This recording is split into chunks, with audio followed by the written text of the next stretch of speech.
Electro homeopath बंधुओं को सुदामा प्रसाद सिंह का नमस्कार। पौधों का एंजाइम एक्सप्लेन किया इस पारसी ने।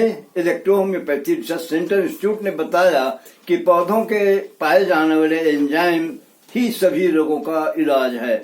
इसकी पुष्टि ऑक्सफोर्ड यूनिवर्सिटी के वैक्सीन नॉलेज के अनुसार होता है।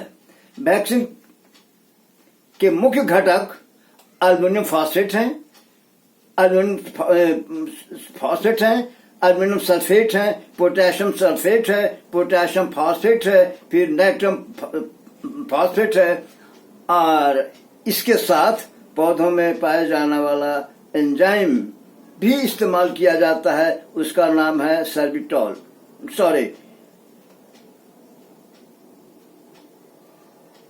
एंजाइम होता है जो वो पौधा पाया जाता है मुख्य घटक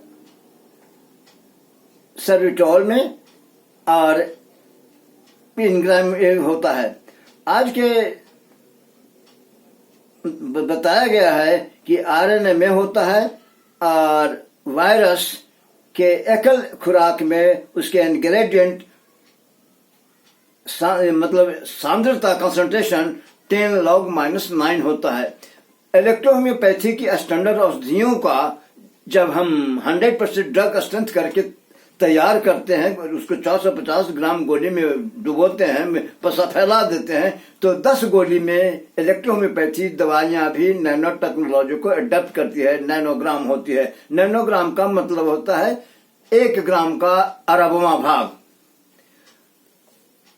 पौधे एंजाइम हर रोग से लड़ने की क्षमता रखते हैं। इसका नेचर मेडिसिन जर्मनी के प्रकाशित कैलिफोर्निया विश्वविद्यालय के नेतृत्व में काम करने वाले वैज्ञानिक का दावा है।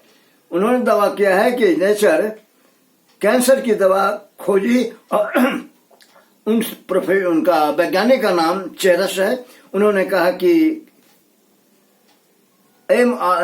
उस एंजाइम का नाम दिया है MRF5 और KG5 कहा है। मतलब आधुनिक मॉडर्न मेडिकल साइंस के वैज्ञानिक भी अब एंजाइम की ओर मुड़ रहे हैं।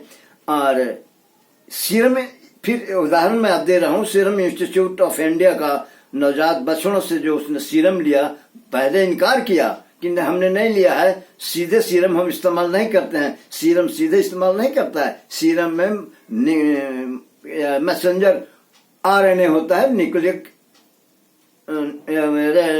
राइबोज न्यूक्लिक एसिड होता है, मैसेंजर RNA जो प्रोटीन सिंथेसिस करता है, खास करके इम्यून सिस्टम के प्रोटीन निर्माण की दर को बढ़ा देता है। और जब इम्यून सिस्टम में पर्याप्त प्रोटीन एंटीबॉडीज बन जाता है तो वायरस या कोई भी छूतदार रोग अपने आप चले जाते हैं।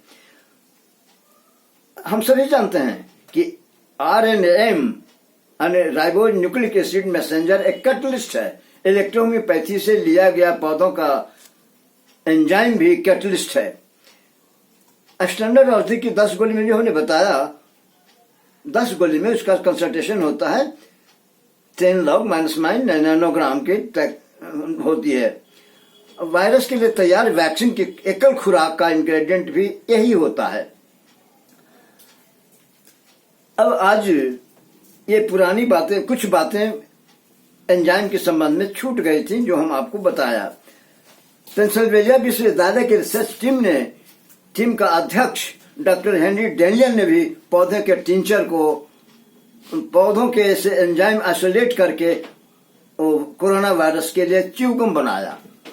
उस एंजाइम का नाम है एंजियोटेंसिन कन्वर्टेड एंजाइम 2। उन्होंने एक्चुअली हाई ब्लड प्रेशर की दवा खोज रही थी और खोजते खोजते उन्होंने देखा कि ये तो वायरस को भी समाप्त कर देता है। तब उन्हें उस एंजाइम को, कौन सा enzyme, ACE angiotensin converted enzyme 2 को उन्होंने च्यूगम में मिलाया। और जब च्यूगम चबा आदमी चूसता है तो लार के साथ वो पूरे बॉडी में चला जाता है और वायरस को वहीं समाप्त कर देता है। हम सभी जानते हैं कि लार से थूक से फैलता है। तो वो हेनरी डेनियल ने भी एंजाइम कोरोना वायरस की दवा है, सपोर्ट करता है। अब मैं आपको फार्माकोलॉजी के विषय में कई दिन से मैं टाल रहा हूं, आज नहीं टालूंगा, आज मैं आपको बता रहा हूं। इलेक्ट्रोहोम्योपैथी के अनऑफिशियल फार्माकोपिया का नाम है compendium electrohomeopathy medicinal plant and medicine. इसमें पौधों को कोडिंग किया गया है। आज मैं नंबर 1 का पौधा एक्चिलिया मेलिफोलियम नीलियस का वर्णन करने जा रहा हूं। एक्चिलिया मेलिफोलियम एक्चुअली एक्चिलिया जाति का नाम है, फोलियम प्रजाति का नाम है, और लिनियस उस वैज्ञानिक, उस बोटनिस्ट का नाम है जिसने इस पौधा को इनलिस्टेड किया, सूचीबद्ध किया। इस एक्चिलिया मेलिफोलियम स्टेरी वंश का पौधा है। अलग अलग भाषा में इसके क्या नाम है? तमिल में इसको इक्लिया कहा जाता है, कोंकण में और मराठी में रोजमेरी कहा जाता है, हिंदी में ग्रैंडेन का और भूतकेसी कहा जाता है, और उर्दू में मुख्य गेंदा, एक्लिया मेलिफोलियम को उर्दू में मुख्य गेंदा कहा जाता है। अब इसका उपयोग डब्ल्यू और व्हाइट इलेक्ट्रिसिटी और एंजाइटी को नंबर 2 के बराबर अनुपात में मैटी ने व्यवहार किया था, और इसका मुख्य अनुपात जो है 1:1 होता है। पौधा का उपयोगी अंग क्या है? पंचांग। इसके जड़, डंठल, पत्तियां और फूल इस्तेमाल किए जाते हैं। इन्हें रहता कहाँ है? पौधे का निवास क्या है? हैबिटेट क्या है? एशिया में पाया जाता है, अमेरिका में पाया जाता है, यूरोप और उत्तरी गोलार्ध में पाया जाता है। मतलब करीब करीब ये सभी महादेशों में पाया जाता है। पौधा का वर्णन क्या है? यह एक बहुवर्षीय बूटी है।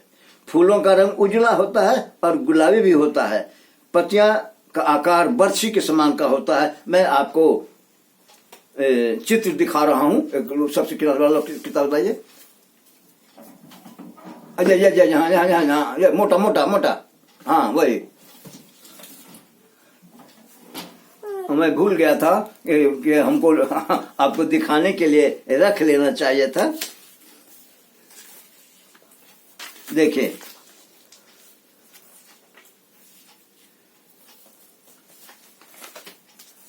ठीक से कर दो। इक्लिया मेलिफोलियम यही पौधा है। इसके उजले भी फूल होते हैं और गुलाबी भी होते हैं। इसी तरह करीब हर पौधों को मैं चित्र भी दिखाऊंगा। और हमारे फार्माकोपिया जो पहला वॉल्यूम है, अनऑफिशियल फार्माकोपिया का पहला वॉल्यूम है, उसमें सभी पौधों का चित्र है।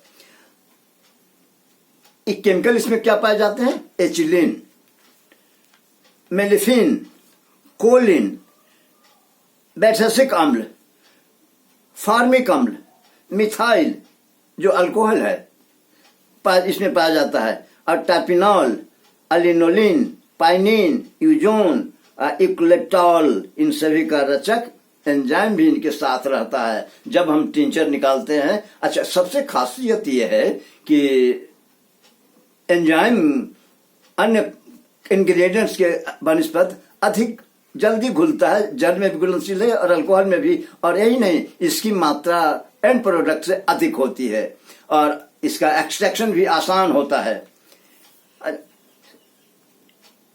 इसकी शारीरिक क्रिया क्या है? घाव को भरने वाला होता है। शरीर में ऐंठन होते हैं, क्रैम्प होता है, उसको दूर करता है। अब ऋतुस्राव नियामक, अब ऋतुस्राव नियामक को जरा सोचिए, ऋतुस्राव होता कहां से है? ओवरी से। ओवरी कहां से गाइड होता है? हमारे पिट्यूटरी ग्लैंड से, ओवरी से जो ग्लैंड है उससे गाइड होता है। कहने का मतलब कि एचिलिन के इंग्रेडिएंट का प्रभाव हमारे पिट्यूटरी ग्लैंड, लेडीज हार्मोन्स पर होता है और वो ऋतु को नियमित कर देता है। और इसका उपयोग क्या है? अल्कोहल में टिंचर। अच्छा, एक बात और बता रहा हूं आपको, एंजाइम आदमी के मर जाने की भी बात एक्टिव रहता है। कैसे?